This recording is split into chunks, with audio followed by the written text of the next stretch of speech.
sharing with you long-term issues on cars for about 200 miles, 200,000 miles. These are 2011, 2014, so there are a couple of owners that did report long-term, if you want, parts that had to be replaced. Let's start with this person here. We are on Hyundai forums, by the way. Don't hesitate to log in and go to the correct forum for your car and just ask any question.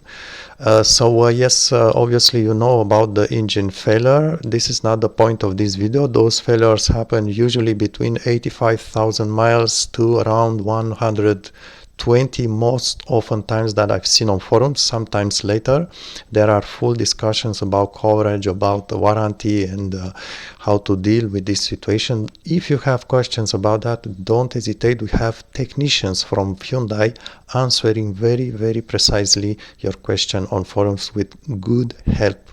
Several people got help with the engine replacement, but this video is about the parts, normal wear and tear and issues. So this person here does report about windows problem, rear windows.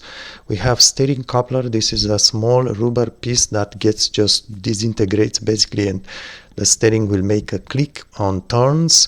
Caliper seized. Several persons did report, while this person live in the south belt, rust belt area. So obviously maybe in a drier state or place, you don't have problem with the calipers, but seized. So not replaced, really seized.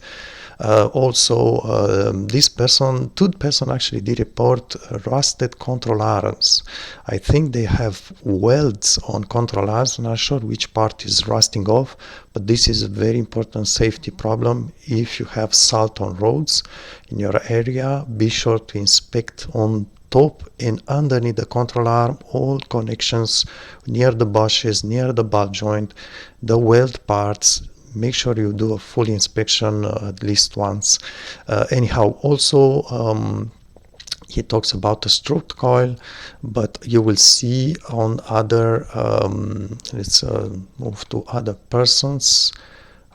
This one, almost all these people have the car at around 200,000 mile, 200,000.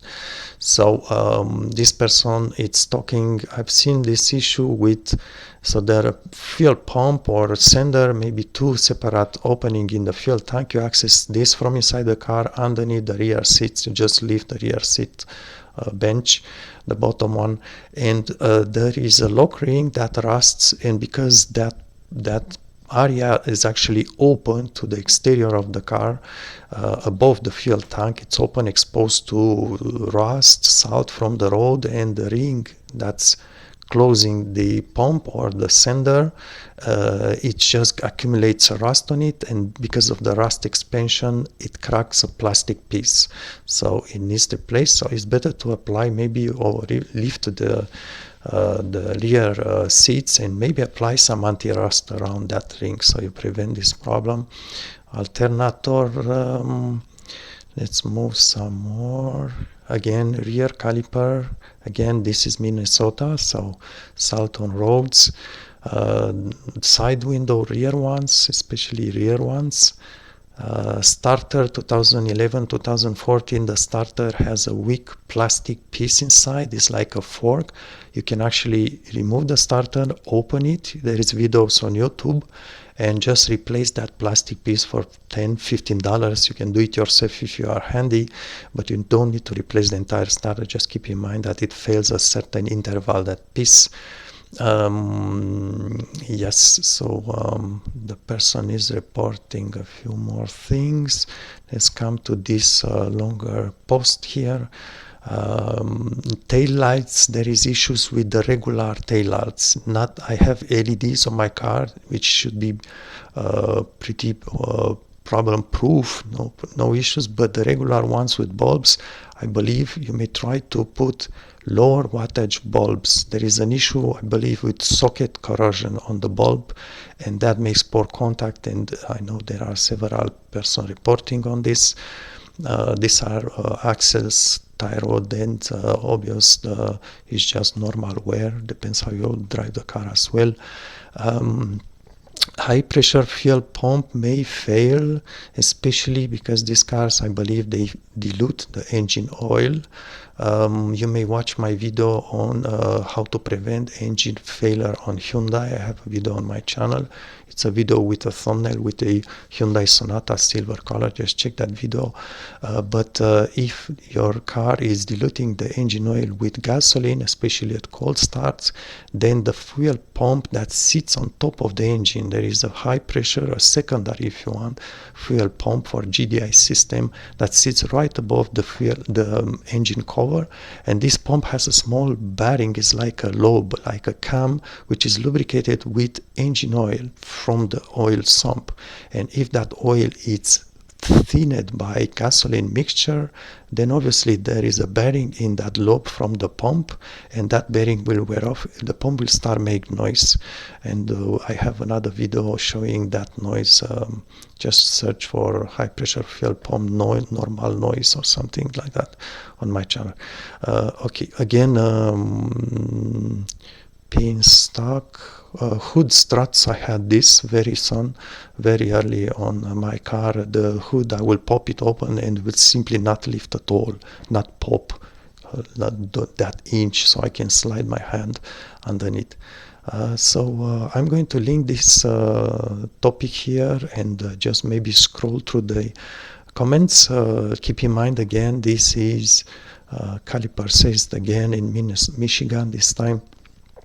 Control arm rusted, but not completely. So yes, that's what I say. Check out your control arms, or just replace them, by the way. Why not replace them? It's not so expensive. I also had an issue which I don't see here with the VCM. VCM is a small actuator, if you want, with some plastic gears. I have a video on this, which may simply get stuck. It has to open some flaps for the air intake inside the engine intake manifold of the engine. It actuates some doors, blend doors if you want, and those get stuck a little bit because of soot inside the engine intake manifold. And there is a way actually to simply, without I'm not sure if you need to disassemble or not, but just actuate that arm by yourself. Just check my video on that video. I disassembled the VCM, but I'm not sure if you need perhaps just to unscrew it slightly, just unscrew it from the intake manifold, and then you have access to an arm, and just push that arm, make it travel all the travel couple of times, and that will unstuck it. It was getting a check engine light on my car with only 40,000 miles, and once I did so without replacing anything, the check engine has gone, and now it works properly. So also, there is an issue, especially if you live in colder areas, which in the United States now it's pretty commonplace everywhere, or almost entire, like at least half the United States, because of the vortex, Arctic polar vortex or so.